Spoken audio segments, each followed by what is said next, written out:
একজন গ্রাহক হিসেবে, একজন পাঠক হিসেবে এবং একজন আইনজীবী নেতা হিসেবে আজকের এই চমৎকার আলোচনা সভার উপস্থিত দেশ বরেণ্য আলোচক বৃন্দ এবং আপনারা যারা কোর্টের সময়ের পরও কষ্ট করে শুনছেন, আপনাদের সবাইকে আমার পক্ষ থেকে এবং আমাদের সংগঠন সুপ্রিম কোর্ট বারের সংবিধান সংরক্ষণ কমিটির পক্ষ থেকে শুভেচ্ছা এবং অভিনন্দন। আমি সাধারণত কখনোই কোথাও বক্তৃতা দিতে বিব্রত বোধ করি না, কখনোই না, স্কুল জীবন থেকে না।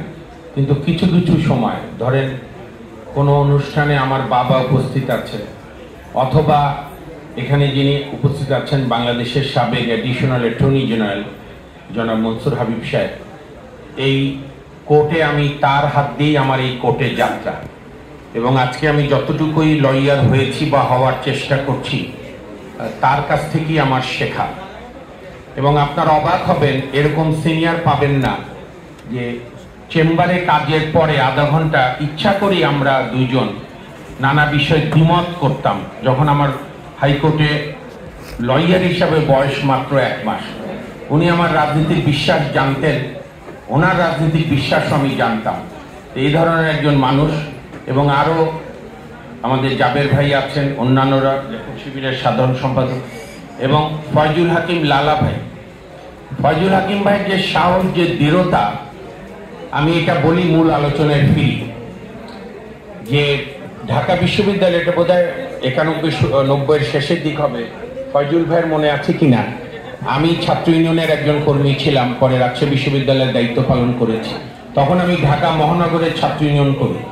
ওই সময় 90 জানুয়ারিতে আমাদের ছাত্র ইউনিয়নের মানে সরাসরি আমরা অঙ্গ সংগঠন ছিলাম না, যা ভাবাদর্শগত ছিল। তো বাংলাদেশের কমিউনিস্ট পার্টি, যেটা মনি সিংয়ের তার নেতৃত্ব দিয়েছে মোহাম্মদ ফরাদ, সাইফুদ্দিন মানিক, মুজিবুল ইসলাম সেলিম, এখন অন্যরা। তো আমরা ছাত্র ইউনিয়ন বিশাল মিটিং করছি, ওর মধ্যেই ভিসির বাসার একাংশ ছাত্র ফেডারেশনও ঘেরাও করছে। তো ওইখানে লালা ভাই আমাদেরকে উদ্দেশ্য করে বলল, পদযাত্রা আর রথযাত্রা করে এরশাদ আর সমাজ বদল হবে না। লালা ভাইয়ের মনে আছে কিনা, আমার কানে এখনো বাজে। তখন ছাত্র ইউনিয়নের সভাপতি হচ্ছে মুস্তাফিজুর বাবুল। তা আমরা অনেকে বাবুল ভাইকে গিয়ে বলি, বাবুল ভাই দেখছেন কি বলে, সে তো আমাদের বন্ধু মানুষ, বলবেই, এটাই গণতন্ত্র। আমি এই উদাহরণ আরো দিলাম যে অন্তত স্বৈরাচার এরশাদের আমলেও এই পরিবেশটুকু ছিল। মধুর ক্যান্টিনে সব ছাত্র সংগঠন বসত, নানা বিষয়ে দ্বিমত হতো, কিন্তু আমাদের যে স্বাদের গণতন্ত্র 91 থেকে আমরা পেলাম, লাস্ট 2024-এর 5 আগস্ট বা এই ফ্যাসিবাদী আমল বাদ দিলে তার আগেও আমার বাসা পরিবাগে, বাসা মানে ভাড়া বাসা, আমি যখন 2003-এ রিক্সায় আসতাম, আমাকে ঢাকা বিশ্ববিদ্যালয়ে এই যে আপনার শাহবাগ থানাটার সামনে প্রত্যেক রিক্সা চেক করত। তো তখন ধরেন আজ থেকে 2003 মানে এখন 2024, আজ থেকে 21 বছর আগে আরো আমরা তরুণ ছিলাম, হয়তো ছাত্রই মনে হতো। তা আমি তো সবসময়, যারা আমাদের নেতা মনোয়ার বেশি ভালোবাসে বলে বলেছে, আমি অত যোগ্য না, কিন্তু আমি সবসময় প্রতিবাদ করি। তা আমি একদিন জিজ্ঞেস করলাম, ভাই প্রত্যেকদিন আমার ব্যাগ চেক করেন কেন? আমি তো লয়ার। বলে না, আমরা চেক করছি ছাত্রলীগ ক্যাম্পাসে যাতে ঢুকতে না পারে। তদানীন্তন জাতীয়তাবাদী ছাত্রদল চেকপোস্ট বানাইছে, শাহবাগের এখানে একটা, নিউ মার্কেটের গেটের ওখানে একটা, পলাশীর বাজারে এখানে একটা। তা ঠিক আছে, কি করা। আবার 10-11 সালে তখন আমার গাড়ি হয়েছে প্রফেশনের বদলতে, জনগণের দোয়ায়, আমার গাড়ি আবার থামাইলাম। কি ব্যাপার? তো ছাত্রলীগের অনেক হয়তো 2-1 চিন্তা টিভি বলে, না ভাই আপনি জানেন না কেন, তো আপনারা চেক করছেন কেন? বলে আমরা চেক করছি যাতে ছাত্রদল ক্যাম্পাসে ঢুকতে না পারে।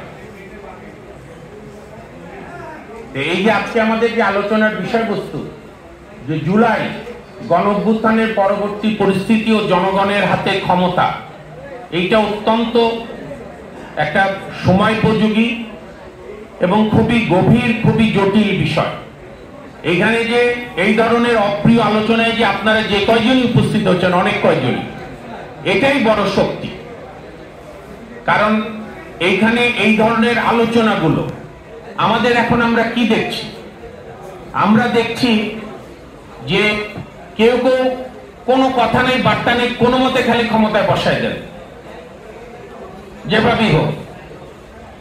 আবার কেউ কেউ সংস্কারের কথা বলছে, কিন্তু সংস্কার কিভাবে হচ্ছে, কিভাবে হবে, কিভাবে এটা একটা যুদ্ধই সংস্কার হবে, সংস্কার বললেও তো অ্যাকচুয়ালি ভুল। কারণ ৭২ থেকেই আমরা সংগঠনগুলো, সাংবিধানিক প্রতিষ্ঠানগুলো গড়িনি। যতটুকু উত্তরাধিকার পেয়েছিলাম সেগুলো আমরা নষ্ট করেছি। তো সেই সংস্কারে তো ৫ মাস অনেক সময়। আপনি বলেন, এখানে উপস্থিত আইনজীবী আমার স্যার, মনসুর স্যার সহ আমাদের জাভেদ স্যারকে বলি, বিচার বিভাগ সংস্কারে শাহ আবু নাইম সাহেব এই স্যারদের সঙ্গে বসে তো 15 দিনের মধ্যে একটা রিপোর্ট দেওয়া যায়। আলাল ভাই আমাদের বাড়ির নেতৃত্ব দিয়েছে। কিছু আন্দোলন তো আমরা 50 বছর ধরে করছি, কিভাবে বিচারপতি নিয়োগ হবে, কিভাবে অ্যাটর্নি জেনারেল অফিস নিয়োগ হবে, সেম অ্যাজ ইলেকশন কমিশন। তো কোথাও যেন একটা ছন্ন ছাড়া দেখছি। আরেকটি বিষয়, আমার সর্বজন সদ্য সিনিয়র যেহেতু অতীতে ফিরে গিয়েছেন, অত্যন্ত গর্বের 1950-এ খাপড়া ওয়ার্ডে কমিউনিস্ট পার্টি, মানে অনেকে তো জানে যে 1975-এর 3রা নম্বর প্রথম জেল হত্যা, আসলে প্রথম জেল হত্যা 1950-এর 24শে এপ্রিল, খাপড়া ওয়ার্ড দিবস। বামপন্থীদের পুলিশ গুলি করে হত্যা করে। একজনের নাম মনে আছে আমার, কম্পরাম সিং, আরো অনেক। আমরা যে 2 নেত্রী প্রথম বাংলাদেশের নেত্রী বলি, এটাও ঠিক না। আমাদের এখানে আমাদের এখানে প্রীতিলতা ওয়াদ্দেরা ছাড়াও একজন বিশাল নেত্রী ছিলেন ইলা মিত্র, জমিদার বধূ।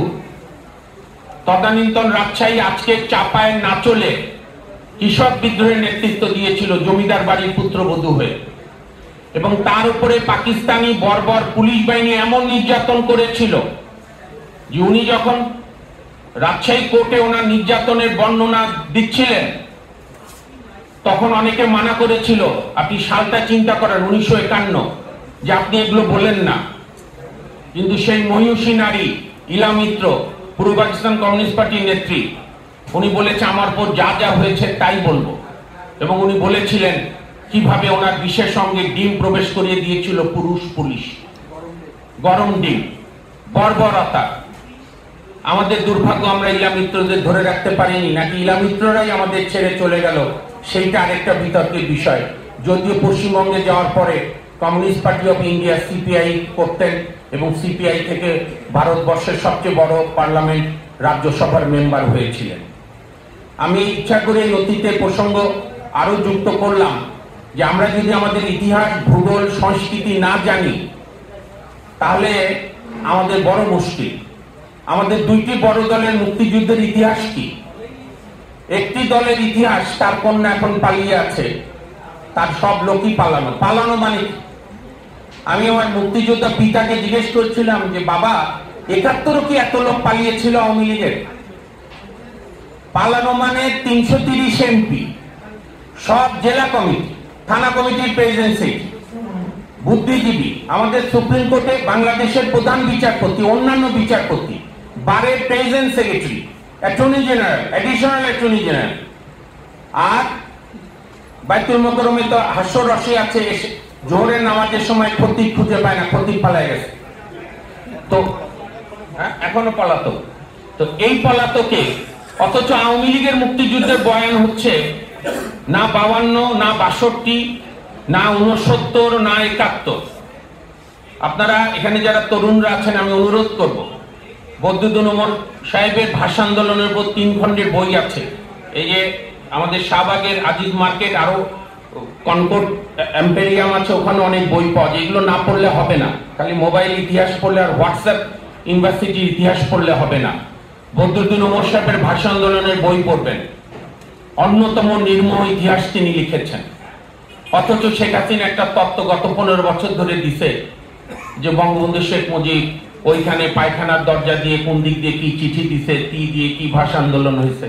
অথচ রিয়েল খবর হচ্ছে ভাষা আন্দোলনে তদানীন্তন 2টি বড় রাজনৈতিক দল ছাত্রদের 144 ধারা ভঙ্গ করতে মানা করেছিল। একটা ছিল পূর্ব পাকিস্তান আওয়ামী লীগ, তারা মনে করেছে নির্বাচন বন্ধ হবে, ভেঙো না। আর পূর্ব পাকিস্তানের কমিউনিস্ট পার্টি বলেছিল এমনি অনেক নিপীড়ন নির্যাতন, তোমরা 144 ধারা ভাঙলে আরো নির্যাতন আসবে। সেদিন গাজীউল হক, ভাষা মতিন সহ অন্য সবাই সেই স্বতঃস্ফূর্ত ছাত্র আন্দোলন, যেটা আমাদের জেনেসিস, যার বেসিসে 62, 69, 71 ফয়জুল হাকিম লালা ভাইদের নেতৃত্বে আমরা 90 করেছি। দুই নেত্রী বুঝার আগেই সর্বদলীয় ছাত্র ঐক্য গড়ে উঠেছে। কাজে আমি দীর্ঘ আলোচনা করব না। আমি হতাশ না আশাবাদী এই বিতর্কে না গিয়ে আমি যেটা মনে করি যে আমরা যারা বাংলাদেশের নাগরিক, আমরা নাগরিক হয়ে থাকতে হবে। আপনার রাজনৈতিক বিশ্বাস থাকবে, কোন রাজনৈতিক কর্মী হবেনি বা নেতা হতে পারে, কিন্তু নাগরিক হিসাবে নাগরিক দায়িত্ব পালন করতে হবে, যেটা জুলাই 36 বিপ্লবে আমাদের নাগরিকরা তার ছেলে মেয়েকে বাঁচানোর জন্য করেছে। আমি দায়িত্ব নিয়ে বলতে পারি, 90-তে আমি বিশ্ববিদ্যালয়ের প্রথম বর্ষের ছাত্র, বা আমাদের স্কুল জীবন থেকে রাজনীতি শুরু হয়েছিল এরশাদের বিরুদ্ধে। 90-এ এরশাদ বিরোধী আন্দোলন এত সাধারণ জনগণ রাজপথে নামেনি যেভাবে জুলাই 36-এ নেমেছে। তো সুতরাং আমাদেরকে নাগরিক হয়ে থাকতে হবে। আমরা যখনই আমাদের ভালোবাসা, দেশের প্রতি আমাদের অনুরাগ, দেশের প্রতি আমাদের দায়িত্ব কোন নেতা নেত্রীর কাছে বন্ধক দেব, তখন আর ওই নেতা নেত্রী বন্ধকের সঠিক ব্যবহার করে না। এটা হচ্ছে 54 বছরের নির্মম অভিজ্ঞতা। হ্যাঁ, সেইখানে যারা প্রকৃত অর্থে বাংলাদেশের মেহনতি মানুষের রাজনীতির মাধ্যমে পরিবর্তন আসাটাই সবচেয়ে বেশি প্রয়োজন ছিল, কিন্তু যা কিছুই ঘটেছে এইবার এই জুলাই 36-এ, এর মধ্যে থেকে যতটা বৈরী স্রোতের মধ্যে অন্তত কিছু কিছু প্রতিষ্ঠান যদি গড়ে তোলা যায়, একটা শক্ত সাংবিধানিক কাঠামোর মধ্যে রাখা যায়, সেটাও আমাদের জন্য অনেকের চাইতে অনেক বিষয়ের জন্য মঙ্গল হবে।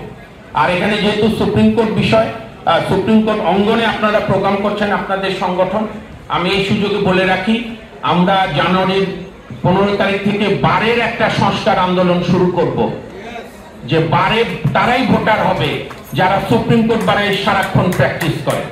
আমাদের এখানে 2003 সালে বিএনপির অনেক বিষয়ে আমাদের দ্বিমত থাকতে পারে, বিএনপি অনেক ভালো কাজও করেছে। 2003 সালে সাবেক প্রধানমন্ত্রী, বাংলাদেশের সবচেয়ে জনপ্রিয় নেত্রী বেগম খালেদা জিয়া এবং তার সুযোগ্য আইনমন্ত্রী ব্যারিস্টার মওদুদ সাহেব প্রয়াত, উনি একটা আইন করেছিলেন যে অনেকবারের ভোটার থাকতে পারো, কিন্তু মেম্বার থাকতে পারো, কিন্তু ভোট দিবা তুমি একটা। এবং যার বেসিসে 2003 থেকে আমাদের বারে নির্বাচন 2011 পর্যন্ত অত্যন্ত ভদ্র পরিবেশে হতো। ভদ্র মানে আমি বলছি যে টাকার খেলা ছিল না, রাজনৈতিক দলবাজি ছিল না, লন্ডন থেকে প্যানেল আসতো না, ওই যে আপনার গুলশান থেকে আসতো না, গুলিস্তান থেকে আসতো না, এখন হয়তো লুটিয়ান দিল্লি থেকে আসবে। এক মহিলা লুটিয়ান দিল্লিতে আছে না এখন। তো এগুলো বন্ধ করার জন্য, কারণ সুপ্রিম কোর্ট বা স্বাধীন থাকা যে জরুরি, এইটা বিএনপি সহ এবার বাকি দলগুলো বুঝছে। আমি ফয়জুল হাকিম ভাই লালা ভাইকে একটা অনুরোধ করব, তার একজন তরুণ সহযোদ্ধা হিসাবে, যে আমরা সব রাজনৈতিক দলগুলোকেও ডাকবো যে দেশের সংস্কার কি করবেন পরের কথা, আপনারা বারকে দখল করার প্রবণতা থেকে মুক্ত হবেন কিনা, আপনাদের সব আজ্ঞাবহ হতে হবে সবকিছু। এই চিন্তা থেকে বেরিয়ে এসে এই হলটা যার নামে শামসুল হক চৌধুরী হল, উনি স্বাধীনভাবে ছিলেন বলে ওই সময় সব দল ওনার কাছে পরামর্শ নিতে আসতো, তদানীন্তন গণতান্ত্রিক দুই নেত্রী সব। কাজে আমাদের এই আন্দোলনে আপনাদের সমর্থন চাই, এবং আমি মনে করি এটাও আমাদের জুলাই 36-এর গণবিপ্লবের আকাঙ্ক্ষার সঙ্গে অত্যন্ত সঙ্গতিপূর্ণ। এবং সব শেষে আমি মনে করি বাংলাদেশ গড়তে গেলে, সত্যিকার অর্থে বিপ্লব টিকিয়ে রাখতে গেলে বা বিপ্লবের পথে এগোতে গেলে, প্রখ্যাত সব্যসাচী সাহিত্যিক হুমায়ুন আজাদের বিখ্যাত কবিতার কয়েকটি লাইনের মতো মানুষ হতে হবে। কবিতার কোট, আমি মাংসের টুকরো থেকে দূরে ছিলাম না, ওরা এক টুকরো বাসি মাংস পাওয়াকে মনে করত সাফল্য, আমি মাংসের টুকরো থেকে দূরে ছিলাম, এটা ওদের সহ্য হয়নি। ওরা পিঠে কুচকে মনে করত পদক, আমি তার বদলে ছুরিকাকে স্বাগত জানিয়েছিলাম, এটা ওদের সহ্য হয়নি। ওরা নতজানু হওয়ার ওরা দৃঢ়ভাবে দাঁড়ানোর বদলে নতজানু হওয়াকে মনে করত বিজয়ের কাজ। আমি নতজানু হওয়ার বদলে চোখে চোখ রেখে শাসকের সঙ্গে তাকিয়েছিলাম, এটা ওদের সহ্য হয়নি। ওরা হাতে পায়ে লোহার শেকল পরত, আমি গলায় লোহার শেকল পরেছিলাম বলে এটা ওদের সহ্য হয়নি। আমি ভুল সময়ে জন্মেছিলাম, আমার সময় এখনো আসেনি। তা আমার মনে এরকম সাহসী ব্যতিক্রমী মানুষ যদি আমরা করতে না পারি, কোনো আন্দোলনের সাফল্য ধরে রাখতে পারবো না।